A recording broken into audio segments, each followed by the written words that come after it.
کہ طریق مصطفیٰ صلی اللہ علیہ وسلم کو چھوڑنا ہے وجہ بربادی، اور آج طریق مصطفیٰ صلی اللہ علیہ وسلم کو اپنانے کا کیا فائدہ ہے، یعنی سنت نبوی صلی اللہ علیہ وسلم کی پیروی کرنے سے اللہ کیا عطا کرتا ہے، اس کے حوالے سے کچھ باتیں عرض کرنے کی انشاءاللہ سعادت حاصل کروں گا۔ میرے پیارے آقا صلی اللہ تعالی علیہ وسلم کے پیارے دیوانوں، آقا کریم رؤوف الرحیم علیہ التحیۃ والتسلیم نے ارشاد فرمایا، من احب سنتی، جس نے میری سنت سے محبت کی، فقد احبنی، اس نے مجھ سے محبت کی۔ اب اگر کوئی حضور صلی اللہ علیہ وسلم کی سنت، آپ کے طریقے سے محبت کرے تو گویا وہ حضور صلی اللہ علیہ وسلم سے محبت کرنے کے مترادف ہے۔ تو اب حضور صلی اللہ علیہ وسلم سے دریافت کرتے ہیں کہ اگر آپ کے طریقے سے محبت کرنا، یہ آپ سے محبت کرنا ہے، تو آپ سے محبت کا صلہ کیا ہے، بدلہ کیا ہے؟ تو حضور فرماتے کان معی فی الجنہ، وہ جنت میں میرے ساتھ ہوگا۔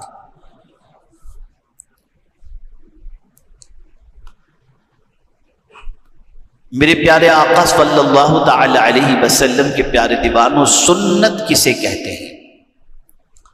اس کو اچھی طریقے سے ذہن کے اندر محفوظ کر لیں۔ لغوی اعتبار سے طریقے اور عادت کو سنت کہتے ہیں، لیکن اصطلاح شریعت کے اندر حضور صلی اللہ علیہ وسلم کے قول، عمل اور تقریر، ان کو سنت کہا جاتا ہے اور اسے حدیث بھی کہتے ہیں۔ یہاں سے یہ بات واضح طور پر سمجھ میں آئی کہ ہمیں اگر اپنی زندگی گزارنی ہے اور گزار رہے ہیں تو گزارنے کا کوئی طریقہ تو ہمارے سامنے ہو۔ تو ہمارے سامنے رسول رحمت صلی اللہ علیہ وسلم کا طریقہ زندگی اور حیات طیبہ موجود ہے، اور اگر حضور صلی اللہ علیہ وسلم کے طریقے پر کوئی چلتا ہے اور آپ کی عادات کریمہ کو کوئی اپناتا ہے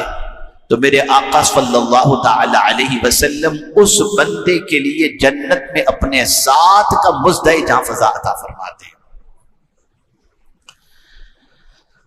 اب ہماری پوزیشن کیا ہے کہ ہم میں سے بہت سارے مسلمان ایسے ہیں جو بعض حضور صلی اللہ علیہ وسلم کے طریقے کو اپناتے ہیں۔ مثال کے طور پر داڑھی رکھنا، یہ حضور صلی اللہ علیہ وسلم کی سنت ہے۔ مسواک کا استعمال، یہ بھی حضور صلی اللہ علیہ وسلم کی سنت ہے۔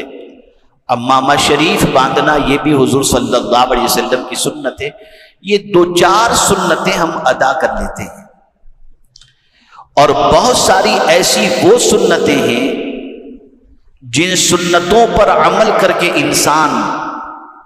بہت سارے بلند و بالا مقام پا سکتا ہے، ہم ان سنتوں سے انحراف کرتے ہیں۔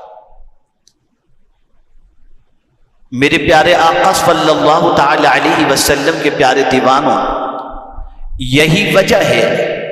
کہ ایک عام مسلمان کو داڑھی، امامہ شریف اور مسواک وغیرہ کے استعمال کے بعد وہ مقام نصیب نہیں ہوتا جو مقام اللہ تعالیٰ اپنے ولیوں کو عطا فرماتا ہے۔ حالانکہ لباس کے اعتبار سے دیکھا جائے،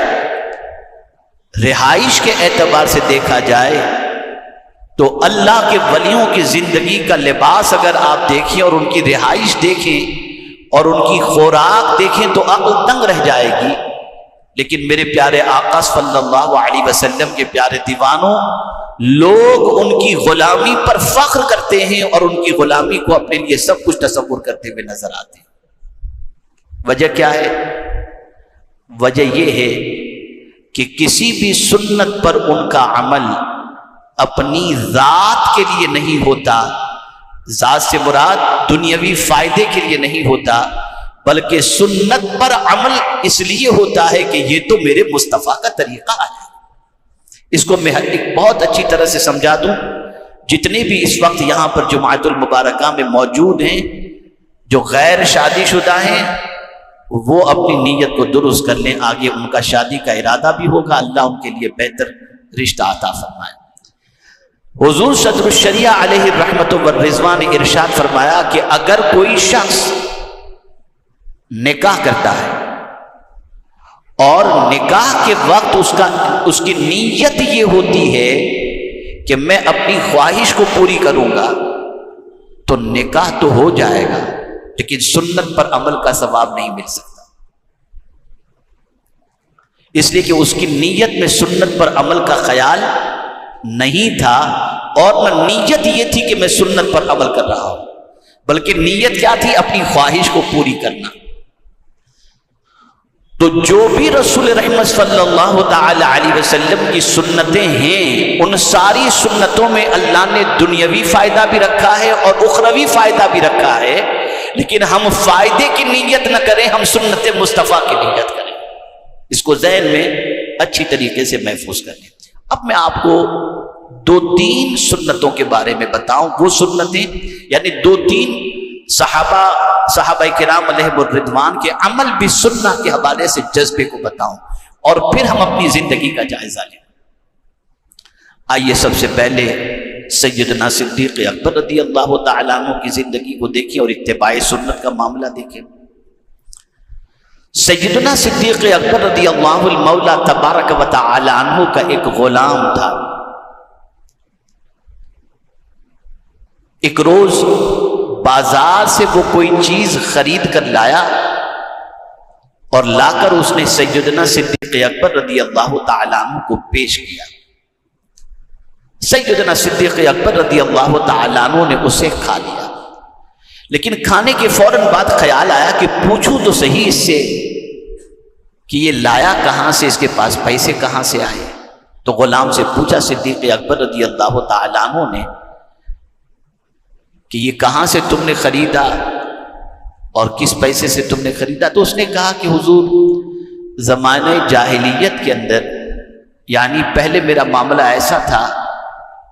کہ میں نے کسی کی فال کھولی تھی، جبکہ مجھے فال کھولنا بولنا کچھ آتا نہیں تھا، تو جس کی میں نے فال کھولی تھی اس نے مجھے، آج میری ملاقات ہوئی تو اس نے مجھے کچھ پیسے دیا اور اس پیسے سے میں یہ چیز خرید کر لایا اور آپ کی خدمت میں نے پیش کی۔ صدیق اکبر رضی اللہ المولا تبارک و تعالی عنہ فوراً گئے اور جانے کے بعد قائی کرنا شروع کیا، اپنے منہ کے اندر حلق کے اندر انگلی ڈال کر جتنا اس کے پیسے کا کھایا تھا اس کو نکالنا انہوں نے شروع کیا، اور اس کے بعد فرمایا کہ میرے آقا صلی اللہ علیہ وسلم کو حلال کے علاوہ کوئی چیز پسند نہ تھی، میں اپنے نبی کے طریقے کے سوا کسی اور طریقے پر عمل نہیں کر سکتا۔ یہ جذبہ تھا سنت پر عمل کا، یہ جذبہ تھا۔ اور ہمارا حال کیا ہے؟ بڑی معذرت کے ساتھ لمبی داڑھی ضرور ہوگی، لیکن جو آیا جیسا آیا جہاں کا آیا کھاؤ پیو اور موج کرو، کبھی ہم نے تحقیق یا سوچنے کی کوشش نہیں۔ اور صحابہ کرام علیہ الرضوان ہمیشہ ہر چیز کے اندر اس چیز کا اہتمام کرتے کہ کہیں کسی طریقے سے کوئی ایسا کام نہ ہو جو مصطفیٰ جان رحمت صلی اللہ علیہ وسلم کے طریقے سے ہٹ کر کے۔ سیدنا فاروق اعظم رضی اللہ المولا تبارک و تعالی عنہ کی حیات طیبہ دیکھیں، اللہ اکبر، وہ امیر المومنین جن کا کم و بیش 22 لاکھ مربع میل پر، جن کو اللہ عز و جل نے خلافت عطا فرمائی تھی اور آپ اس کے خلیفہ تھے، دسترخوان پر کھانا رکھا گیا اور پہلے سادہ سادہ کھانا آیا تو اسے آپ نے تناول فرما لیا، اور پھر تھوڑی دیر کے بعد بڑا لذیذ اور قیمتی کھانا آیا تو آپ نے ہاتھ کھینچ لیا اور کہا میرے رسول صلی اللہ علیہ وسلم نے، میرے آقا صلی اللہ علیہ وسلم نے کبھی زندگی پر پیٹ بھر کر کے کھانا نہیں کھایا اور ہمیشہ سادہ کھانا تناول فرمایا، میں یہ کھانا کھا کر اپنے نبی کو منہ کیسے دکھاؤں گا؟ یہاں ایک وضاحت کر دوں، وہ کھانا کھانا ناجائز نہیں ہے۔ اگر آپ اچھا اور لذیذ کھانا کھاتے ہیں، ناجائز بھی نہیں ہے، حرام بھی نہیں ہے، لیکن جن کے مرتبے اونچے ہوتے ہیں ان کا طریقہ بھی بڑا اونچا ہوا کرتا ہے، ان کا عمل بھی بڑا ہوا کرتا ہے، جب جا کر وہ اس مقام تک پہنچتے ہیں جس مقام تک ایک عام انسان پہنچنے کی نہ صلاحیت رکھتا ہے نہ قدرت رکھتا ہے۔ میرے پیارے آقا صلی اللہ تعالی علیہ وسلم کے پیارے دیوانوں، حضرت عثمان ذو النورین رضی اللہ تعالیٰ عنہ، جن کو اللہ نے بے پناہ دولت عطا فرمائی تھی، بلکہ ایک غزوے کے موقع پر انہوں نے حضور صلی اللہ علیہ وسلم کو غزوہ تبوک کے موقع پر اتنا ڈونیشن عطا کیا تھا کہ ان کی اشرفیوں کو سرکار نے اپنی گود میں لیا اور اسے گھماتے رہتے اور کہتے اے عثمان تم جو کچھ کرو تم جنتی۔ لیکن حضرت عثمان ذو النورین رضی اللہ تعالیٰ عنہ، جن کو اللہ نے اتنی دولت دی تھی، ان کی زندگی کا حال کیا تھا؟ ہمیشہ